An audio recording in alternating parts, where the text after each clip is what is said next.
we're here at Bellevue Arts Museum. There's a brand new exhibit. It is called Zoom. That's the short title. I'll give you the full one in just a moment. With the tour guide here, this is Stefano Catalani, and you are the Director of Arts, Craft, and Design. Correct, here at Nancy. BAM. Hi. At BAM. So, Zoom, and there's more to the title than that. Zoom, Italian design, and the photography of Aldo and Marirosa Ballo. Say their names again. Aldo and Marirosa Ballo. Ballo. Okay. So, who were those two people? A couple in life and professionally. They had a studio of photography in Milan from 1953 through 1994 at the death of Aldo. Marirosa is still alive. They photographed during their career as photographers all the major items of furnishing, domestic accessories, office accessories of design coming out of Italy at that time. So they basically documented the heydays of Italian design and also promoted Italian design through their photographs worldwide. So they participated in making the myth of Italian design worldwide. And made the myth basically real in a lot of ways. Why were they so interested in capturing the design, Italian design, and putting it out there? In photography. I think they had, at the beginning of their career, they started very young. They had studied at the Academy of Fine Arts in Brera, and Aldo studied architecture at the Politecnico in Milan, so they had a passion for design and architecture already, so they were very interested already in objects of design.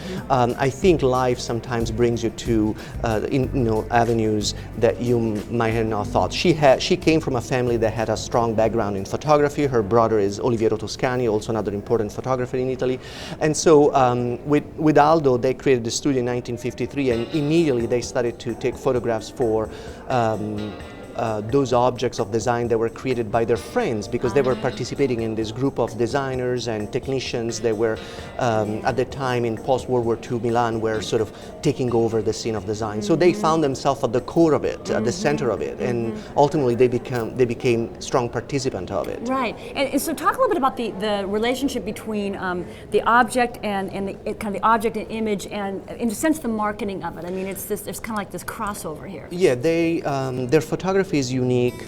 First of all, was shot all in analog, was not digital.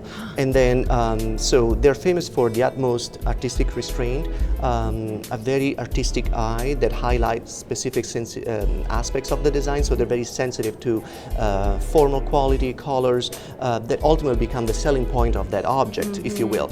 And then technical precision. They would set up the stage so that they would only do one shot, and there would be no way. That was it. Yes. At the time, there was not even a way to digitally manipulate the image, so they could maybe push the image a little bit in the darkroom, but actually they were so precise and so analytical about their photographs that usually the first shot or the shot that they would do was the good one. Was the one. I have to tell you, in this soft white light that they also used, the objects become sculptures, Nancy.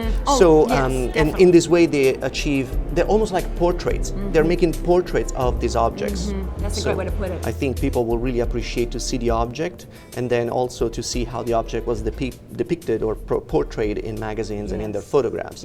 I want the Bellevue Arts Museum to be the leading destination for design, so I think we are on the right track for that. You're definitely well on the way. Well on the way. Thank you. Zoom runs through June 16th. So Correct. we've got about 3 months to come over across the water if you're in Seattle or wherever you happen to live and you want to check it out. And like Stefano said, come many times because there's lots to see. Absolutely. Get more and more. Well, thanks, sir. Thank you. Very nicely done. Awesome. Want to wrestle? No. Okay.